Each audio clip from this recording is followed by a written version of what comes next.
I'm going to make the case here. If that number were to get to 20, 25, 30%, our country would be far better off. Yep. Okay? By every metric we have available to us through the metadata, we have a lot of studies, homeschooling is better than public schools. And viewers like you have some questions right now. And a lot of people are saying, hey, we're considering maybe moving to homeschooling. And I would say it's a good idea. Now, you see this debate take place a lot, and the debate is almost entirely takes place on either one or two, let's say one false premise, but we'll add in two. As far as people think kids can't be socialized, as far as people think they'll be functionally retarded because they're not out amongst their peers. When you look at the state of public school, and not just the violence today, but you look at the state of social engineering and conditioning that is taking place, I think it's something you definitely need to consider. And if you think the roadblock is you can't afford it, or if you think the roadblock is you are not qualified, we're going to go through this today. Because it has been something that's been on my heart. I know a lot of people here. Some of us have, some people here have been homeschooled. Some people here do homeschooled. If you can do it, and many of you are more capable of doing it than you realize, it can be a beautiful thing. And it is a great leg up that you can provide to your children. So homeschooling, because of COVID, has been on the rise. And even since COVID, people realized, wait a second, we can actually do this. And it's been continuing to be on the rise. That was poor grammar. No, I guess that works. COVID was on the rise, and that rise, that incline continues. Yeah. Here's some kind of report about it. If you homeschooled your children during the pandemic, She's you certainly cute. weren't alone. There was a massive explosion of homeschooling during that time. But with the pandemic over, many thought this boom would fizzle. And in states like Colorado, that was in fact the case. However, a new study found that 90% of states that report homeschooling enrollment found increases for the 2023 to 2024 academic year. So spared no expense. 3.1 million children in the United States are homeschooled, about 6% of children in the United States. I'm going to make the case here. If that number were to get to 20, 25, 30%, our country would be far better off. Yep. Okay?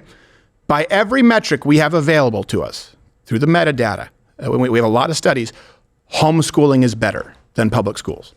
So let's go through some of the claims and some of the myths for those out there who are considering it. Here's a claim that you hear a lot, and it's to create a barrier to entry. Only the wealthy can. Well, that's great if you're wealthy and you have the ability, but most people can't afford homeschooling. Here's the truth: homeschooling is not only more affordable than you think, it's in many cases more affordable than even the basic costs attributed to public school.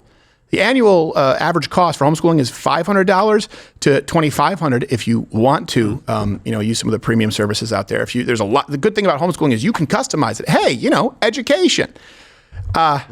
You can tailor it to your child. So $500 per year for a child. I mean, that's the books you're dealing with in school, let alone all the other supplies. Yeah. So you're talking about for homeschooling, this cost would be like books, curriculum supplies, field trips, tutoring, activity fees, online courses, AP exams. And to be clear, so that's not very expensive. Most homeschool families are at or are below the median income level.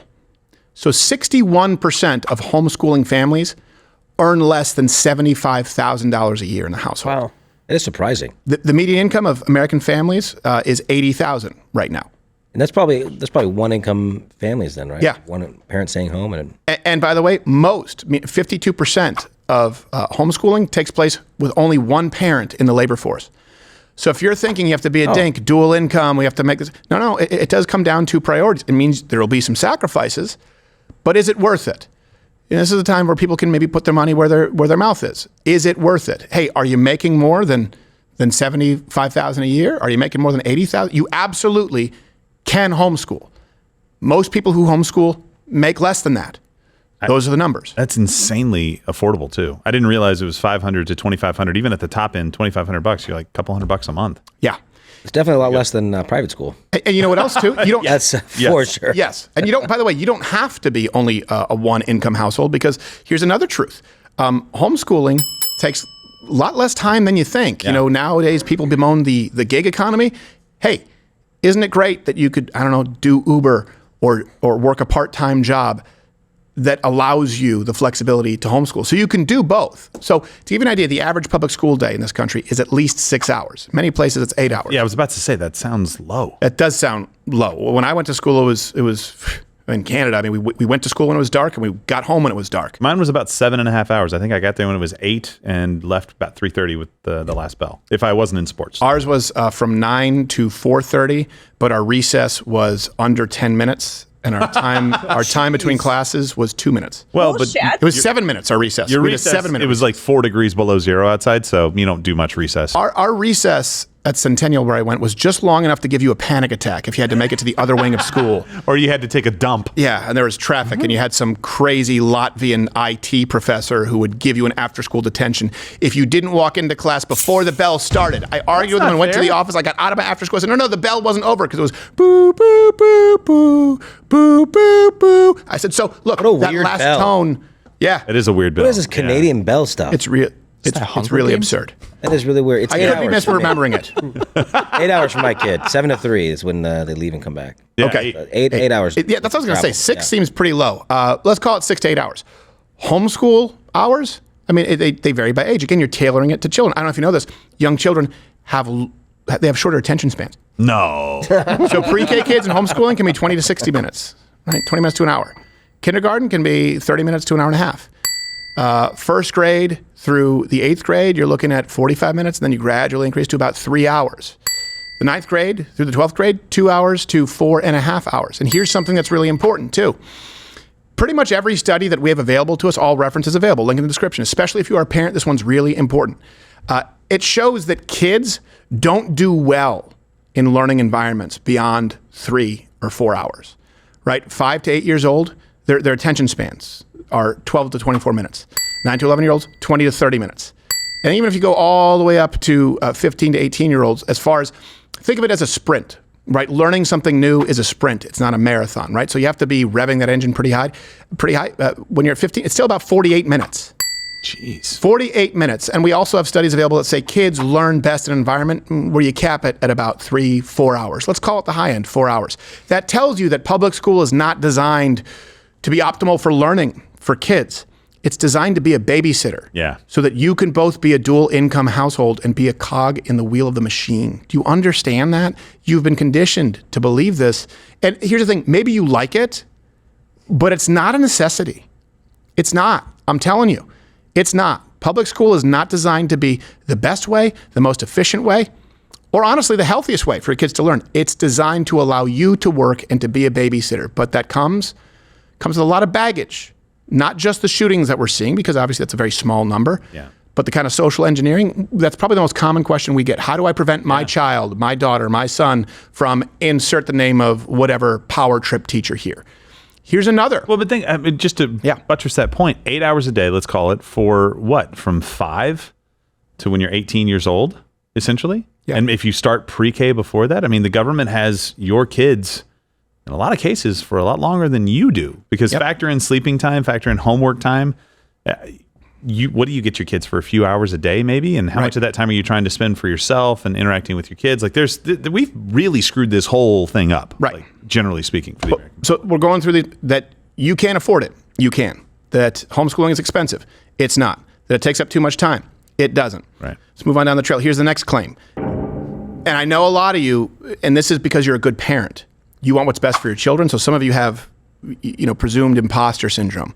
Right? Well, hold on a second. I don't know. I'm not qualified. I'm not good enough. Well, hold on a second. You have to compare yourself to public school teachers. Do you know what is being taught? I'm sorry, the real heroes. Yes. Sorry. You think that you're not more qualified to teach your child? A lot of people think, I can't homeschool. I need some kind of special certification to do so. Because y'all need to stop encouraging people who are not prepared to homeschool their kids to homeschool their kids. There is a reason you need a degree and certification to teach kids in like public schools and stuff. Except here's the truth. Teachers didn't they didn't need certifications. And that girl had a learning disability. Yes, it does seem so. I knew there was something off. And stuff. Yeah, I'm concerned about the end stuff. It wasn't until the mid-20th century that certifications were required coast to coast. I dated a girl in high school and college. Her mom was a second grade teacher. She didn't get her degree in education. She was a fantastic teacher. And you don't need a certification to homeschool, to be clear. So most states don't really have a requirement. Some states do have like a GED equivalent or high school, to be clear. So the barrier to entry is not anything crazy. Again, all of these things that are thrown up are designed to create barriers to entry. You can't teach. You need the real heroes of public educators to do it. You're not smart enough. You need a degree. Well, hold on a second. When performances were better in schools, teachers did not go to school to be teachers. Some of them just got an English degree. Some of them got a science degree, and they decided that they wanted to serve and teach. Here's some more proof. In New York, by the way, they always talk about class size, right? You hear this a lot. We can improve schools if we decrease class size. There have been studies in New York, for example, because New York is a great sort of petri dish where they look at some schools that were outperforming the average significantly. A lot of them were Catholic schools, or parochial schools. They had much larger class size on average. I'm going by rote. I think the average New York City class was 20-something. And in these Catholic schools, you'd have sometimes nuns with class sizes of 35, 40 or more. And the performances were better. Here's something else.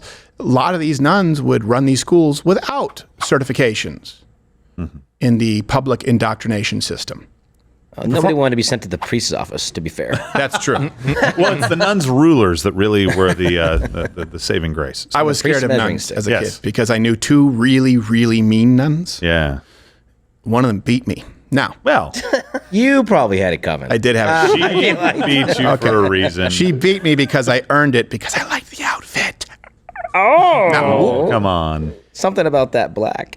Here's About Mary? Well, I thought she could fly. Now, You look like a penguin. There's no way. another claim. Tell that to Sally Field.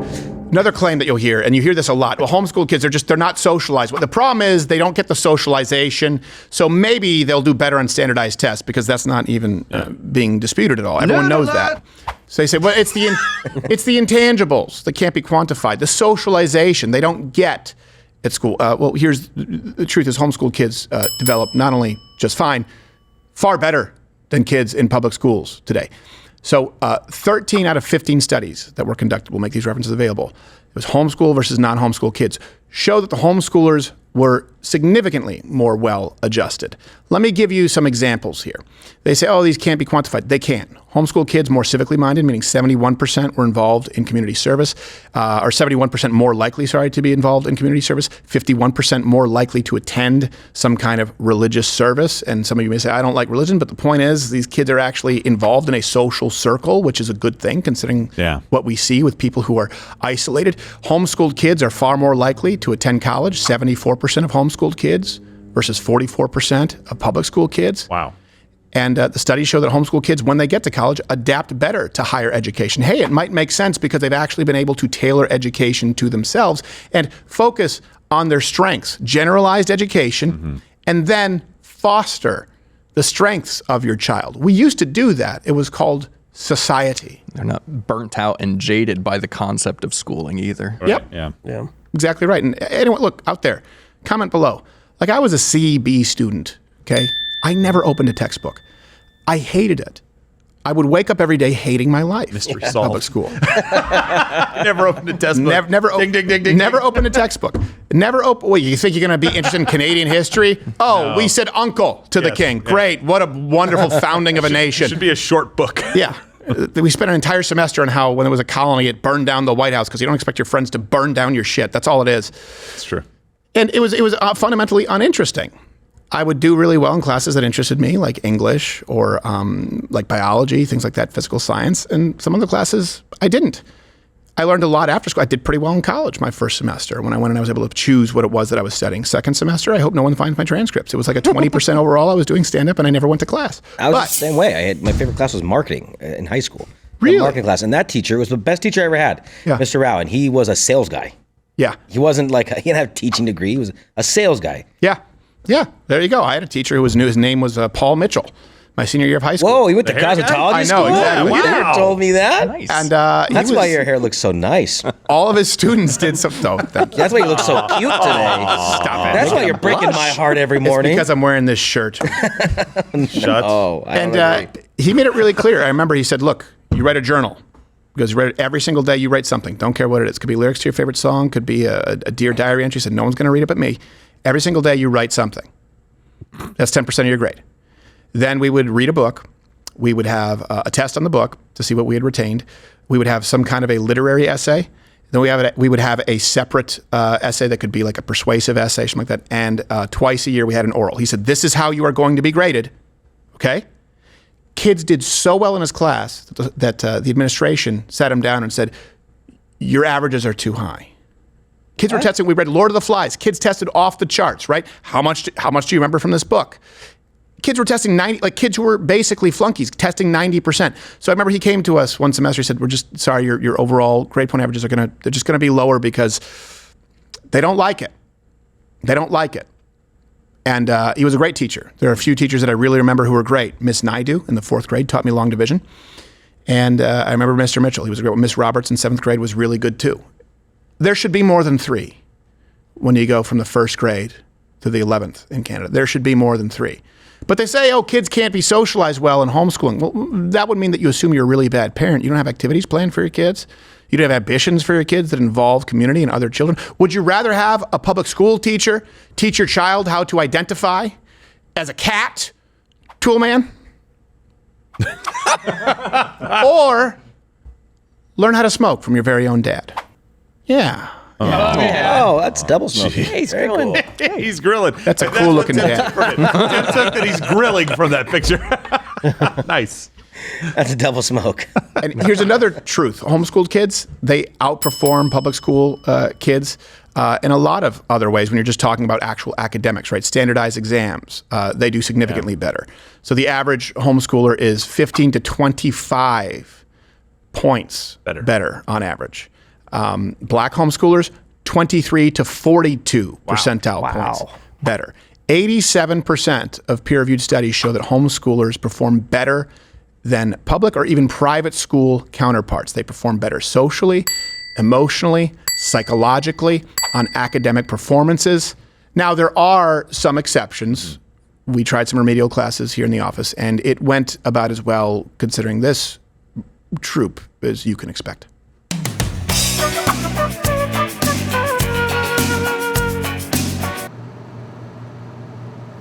All right, class, pay attention.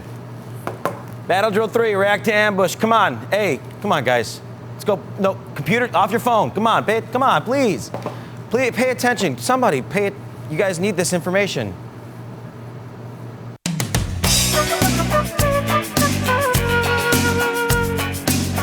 Look, don't use us as an example because we're screw-ups. Yep. Yeah, No. don't come to me crying when you're getting in an ambush and you don't know what to do. No, exactly. Look, you tried your best. I did. All you can do is try. Yep. You can lead a horse to water. You can't force it to drink. Well, I've been teaching for 9 hours. Ugh, well, that's pretty burnt they out. mentally tapped out. And here's something else too, people out there. I want to let you know there are more resources available for homeschooling parents than ever before. It's more affordable. You don't need to do this on your own. There are groups that exist. There are homeschool pods that exist. You also have the ability to enroll your homeschool child in all of the local public school, like the athletics programs. There are more. This is kind of the problem that we see. It's like I've said before. We have more information at our fingertips than ever, and we have people who are less informed than ever. That's the byproduct of making bad choices. Homeschooling is easier than ever. It's more accessible than ever, and you see a lot of people making excuses more than ever. And if it's not right for you, that's fine. But there are some of you where you know you maybe could do it, and it's possibly the greatest gift you could give your child, but you're choosing not to. In some instances, not all instances. I just want you to take it into consideration and think, hey, if I'm not lying to you, if you check all of those references, if there was a way to almost statistically guarantee that your child will grow up to be better adjusted, have a better mental health, better mental health outcomes. Did I say health? Either. That is not allowed. Better mental health outcomes, better performative outcomes academically, a stronger sense of community, for them to be a better, more well-adjusted human being to go out into the world and have a chance at success in their life. What's that worth? What is that worth to you? That's a choice that you have to make. It's not right for everybody, but I think it's right for more people than we may think. And you can do it. You can do it today more easily than ever. I mean, think about it for a second. You had people homeschooling. They didn't even have washing machines. When was the last time you saw a washboard? And you've got a robot vacuum and mop? And you can't do some pre-K for 45 minutes a day, then put your kid in wrestling practice? Come on. True. Hey, if you're still watching, this is the part where I increase interactions and tell you to comment below. What do you think? Right, because that works. But if you don't, you can just click one of these videos playing in a similar vein, or it may autoplay. Ooh, that's fun.